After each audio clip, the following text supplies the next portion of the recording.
Thanks for joining us. You're watching ARIRANG News Break on this Friday, May 20th. Live from Seoul, I'm Han Daeun.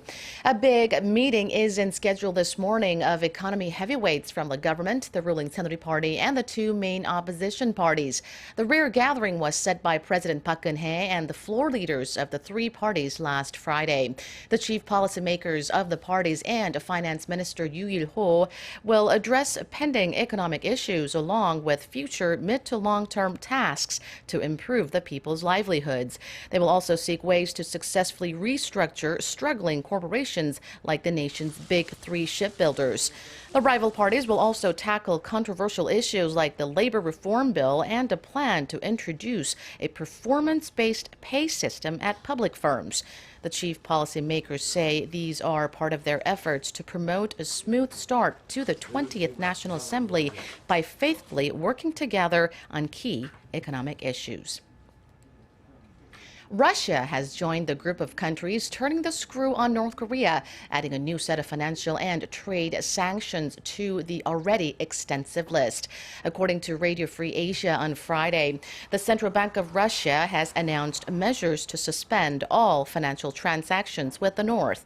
This includes any assets related to North Korea's nuclear and missile programs and the Workers' Party. The Russian sanctions are in line with UN Security Council Resolution 2270 imposed in March following Pyongyang's fourth nuclear test and long-range missile test earlier this year.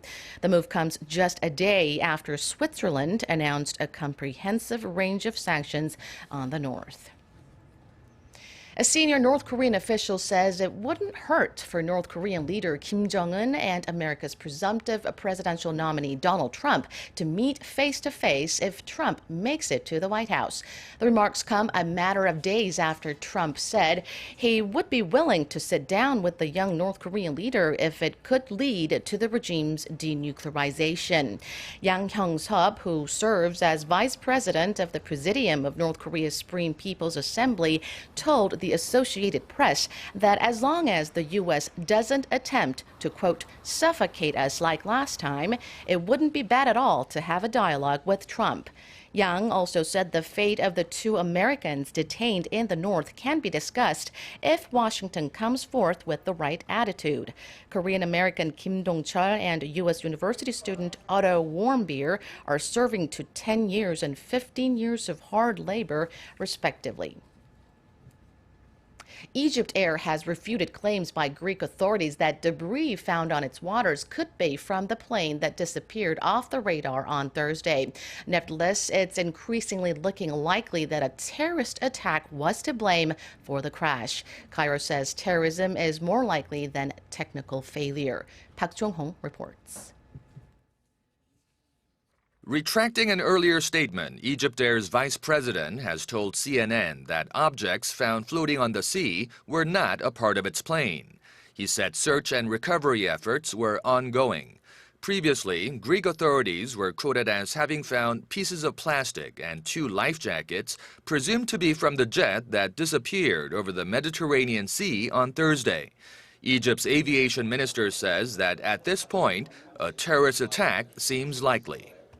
If you analyze the situation properly, the possibility of having a different action or having a terror attack is higher than the possibility of having a technical.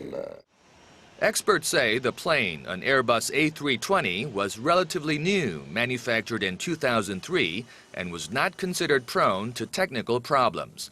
The plane, carrying 66 passengers and crew from Paris to Cairo, is known to have made two sudden swerves before dropping off radar, prompting experts to suggest the pilot encountered a contingency where he didn't even have time to send out an SOS. U.S. security officials say a bomb inside the plane could have brought it down.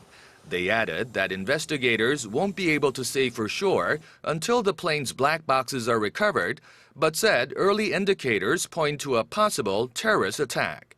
If that is the case, the Islamic State militant group is being singled out as the likely perpetrator. Experts note that Egypt has emerged as a target for attack when Cairo recently signed an arms deal with France to beef up its defense posture. Park Jong-hong, ARIRANG News.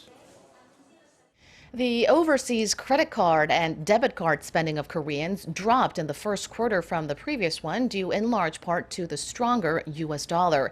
The Bank of Korea says spending in the first 3 months of 2016 stood at $3.3 billion U.S. dollars, down nearly 4% from the fourth quarter of last year. The drop came despite an 8% increase in the number of Koreans traveling abroad.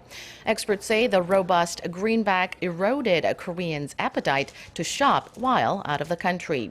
The Korean won weakened 3.6% against the dollar in the first quarter from a quarter earlier.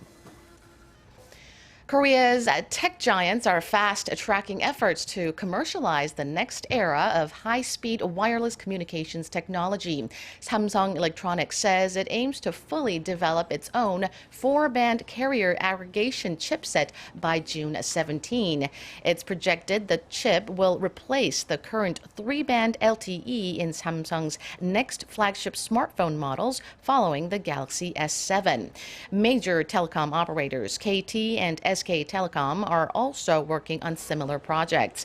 In theory, the upgraded 4-band LTE will enable users to download a high-definition movie in just 13 seconds.